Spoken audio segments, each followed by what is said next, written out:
So hello everyone and welcome to DC Ultras. Happy New Year, Happy New Us and a new DC community. Just for the naming convention, as we were very similar sounding and few of our audiences suggested that DC Universe is actually the thing which James Gunn has created and DCU is obviously definitely the original OG thing. So our channel should not represent that because it will be misleading that this is not an official page of DCU, but still the name is same. So we have just revamped a little and changed the name to Ultras fan group, mainly all over the world, regarding and recognizing all the DC nuts and the fans, and they are now being named as DC Ultras. So I am very happy to share this title and this channel with all of you guys, and I hope you will join us in this Ultras fan army and will make the biggest fan group of DC possible from the side of this side of the world at least. And also I hope to become very popular worldwide also. So my goal is 1k, so guys please help me reach that subscriber mark very soon as possible. So without any further ado, let's jump right into today's video, that is regarding Creature Commandos. So I was not there in last week, so I did miss this, I saw the episode but I didn't give the podcast. So today I will do both the podcasts together. I will do podcast of episode 5 and 6, and this is a second penultimate episode and the penultimate episode of this season, and this episode season will be the last episode. So before that will be airing on January 9th. So we will be diving right now with the podcast of spoiler review of Creature Commando episode 6 and 7. So if you guys have not sorry, not 6 and 7, 5 and 6. So if you guys have not watched 5 and 6, episode 5 and 6, please do go and watch it. It's available in Hindi also, in Jio Cinema, and Bengali also if some are the viewers from there that language region. And now other of them, it's also available in English in Jio Cinema, and you can download it from different sites if you want to. I will not mention the names for the copyright issue.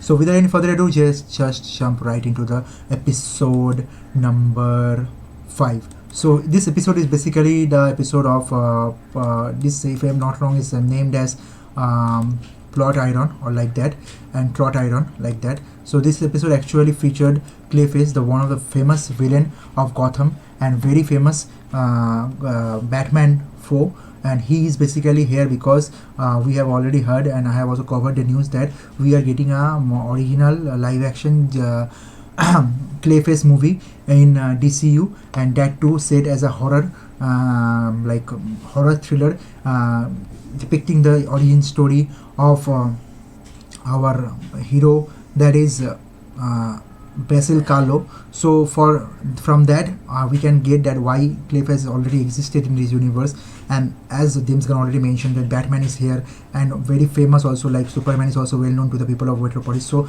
same reason Basil Carlo will be here, and he is known, and Clayface, or he's already Clayfaced. So his his movie will be kind of his origin, but basically it will deal with all his powers and everything, and will set him up as the anti-hero or villain in the greater good of DCU. So here we see that the doctor who actually went there from Themyscira as the guide of Cersei's mind reading therapy, and she actually confirmed to Amanda Waller that yes, Cersei is saying right, and Cersei is actually saying the truth, that the princess and the army of Pokolistan, they will have a war under the leadership of Gorilla Grodd, and they will be dooming the world, and that is the reason Justice League or maybe the team of Creature Commando, they need to stop them. So actually that scene now turns out to be very fake scene, because it seems like Cersei and Clayface have some kind of a what will I say, bond among themselves, or some kind of a plan among themselves, that the woman who was the actual doctor, she was being killed by Clayface only in her apartment, and then Clayface was actually, because he can shift, he was living in the apartment with the cat of that woman, and he was actually pretending to be the same woman, and he actually went there to convince Amanda Waller after Cersei's vision that yeah, Cersei is telling the truth, and we need to kill the princess of Pokolistan so that Pokolistan don't doom the world by attacking them. So now the team has left already under the leadership of Bride, though Rick Flag Senior is on the search of on the other way to where he has actually go to stop the like killing of princess. And when he went to the investigation, he found out that there's something fishy about a woman who came from the mental department, and she then genuinely with him. Also, we saw on the last episode that Frankenstein was there, but then we saw that Frankenstein and Rick Flags Jr., both of them found out that this apartment, that this guy is not that woman whom they were chasing. He was actually Clayface, a very famous foe, but they were trying to sneak out of their house and inform bride that not to kill princess, because it seems like the whole setup was done to like mislead creature commandos so that they take any action, like US take an action on Pakistan, then Pakistan will again attack the US army, and then the war will start.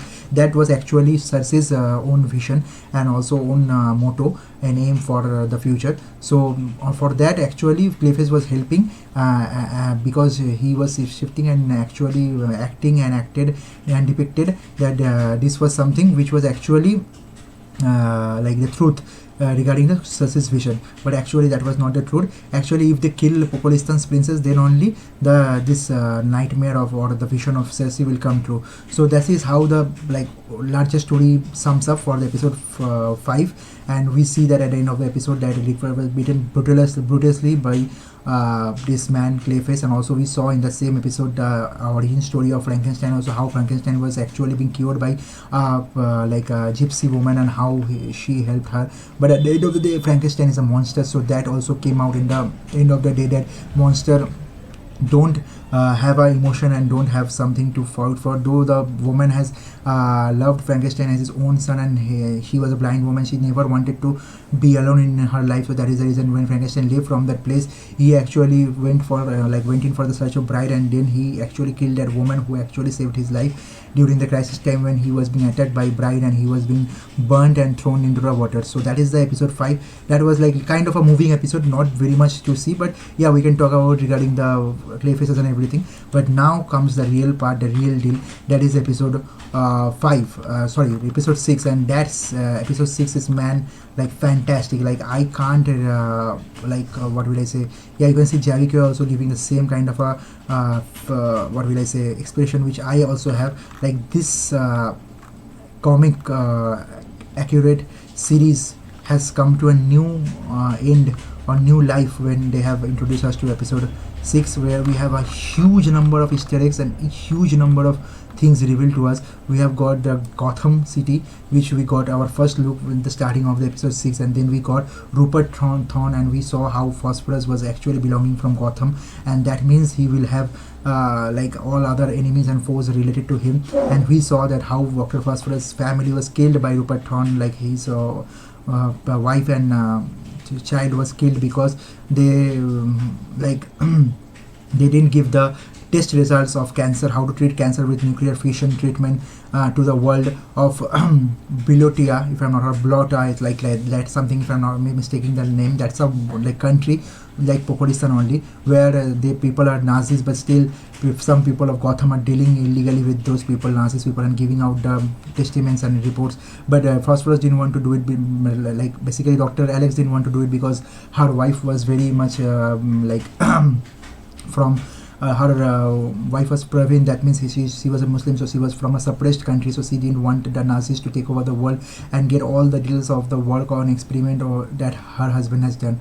So on that note, that RupertThrone has already funded all the research of Dr. Phosphorus. So that is the reason RupertThrone take the like when those people from Bilotia like take a hive on RupertThrone, then RupertThrone actually take the revenge on Dr. Phosphorus, and he actually go and killed his wife and children, and then took Alex with him to the laboratory and search whole premises and got the thesis paper and test results from the lab. And then he left Alex inside the nuclear fission machine, where he was being left to die because it was like a trap to make it look like that after killing their own family, the mad scientist actually commits suicide. But eventually he turns out to be the Dr. Phosphorus which we saw today, and he actually turns out to be the atomic skull person with the power of phosphorus inside him, and so much that his full body got burned away, and that was very horrific and very emotional to see. And I think personally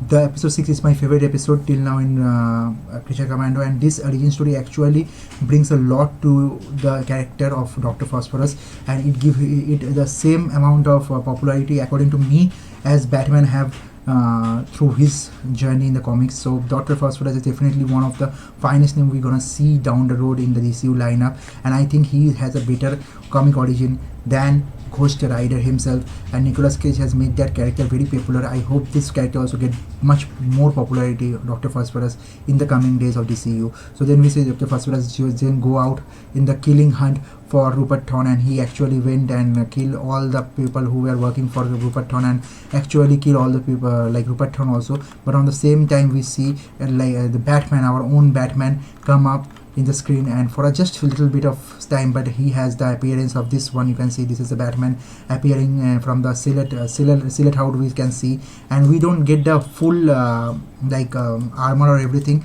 but that was like intended from James Gunn. James Gunn also mentioned that when they actually shot the episode, there was more like visibility of Batman costume and everything in the shot, but then they just changed the lighting, and so that only the silhouette will be visible and nothing more. But from that I can see specifically this is not the Pattinson, the rumor which were going around that maybe Robert Pattinson is coming and Matt Reeves' universe and James Gunn's universe are like colliding each other together in the DCU, but that is not happening for sure from this look.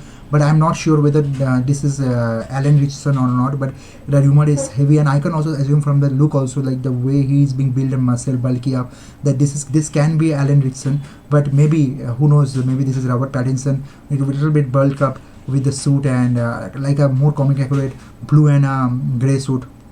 Let's see what happens, but I am super hyped because I am a Batman fan, and that is the reason it's my favorite episode. And also we see the very cool side of Phosphorus, and also on the other hand we see how Nina Mazowski and Bride, they both survive in a whorehouse, and they actually also give us the hint that meta-humans are also existing in this universe, because James Gunn has already mentioned that, and we can see in the Can whorehouse that when Nina and Bride was fighting two goons, they were actually goons with meta-human power. So these are the like new normal in DCU, so we have to like already being introduced to this kind of a world. So now Superman will be a very good movie to watch out for, because that world is already filled with superhumans and meta-humans and kaijus, and now in middle of that we will be having the best Superman possible out there. So this is very exciting time for DC fans and mainly Justice League fans, because if the world is already full with meta-humans, so then you need the Justice League to stop all of them, and you need the people with power. And that also means that Batman is also in like his prime also, like he's not the origin Batman, he's in his prime, and he's served all his years, he has all his foes known to him and enemies known to him. So now he is very much well aware and well equipped to fight all those meta-humans and enemies. So that is it. And also on the other hand we see that Weasel for a few bits and pieces go there and find his own family within the packs of wolf, and then he again came back to take the like revenge on Bride. So at the end of the episode we see the whole team finally coming together, and after like hiding from their army and goons of Pokistan, and they form a team in front of the castle, and they finally are going to kill the princess in the last episode, if that is what being planned. Only Rick Flag Senior is missing, and Mr. Tin Man, that is GI Robot, he is being killed off. So these are the remaining 4 are there already in the episode, and according to that we are going to see the finale. And already James Gunn has released upcoming what to expect from the finale, so I will be releasing that also in my channel. So if you guys are excited to please be with us, help us grow, and do like, share and subscribe the channel, and hit the bell icon, and do us know in the comment section below what's your opinion regarding the 5th and 6th episode of 5th and 6th episode of Creature Commando, and also let us know what is your favorite episode from Creature Commando till here. Mine is definitely number 6 because of the Gotham reference and Batman and everything, and how they have given the perfect origin story for Dr. Phosphorus. So that's it from today. If you guys are new to our channel, please like and subscribe and hit the bell icon so that you guys never miss any update from our channel. Until next time, we'll be meeting again with this kind of a podcast, weekly podcast with DCU contents and DC movies. So until that, hashtag DC Ultras.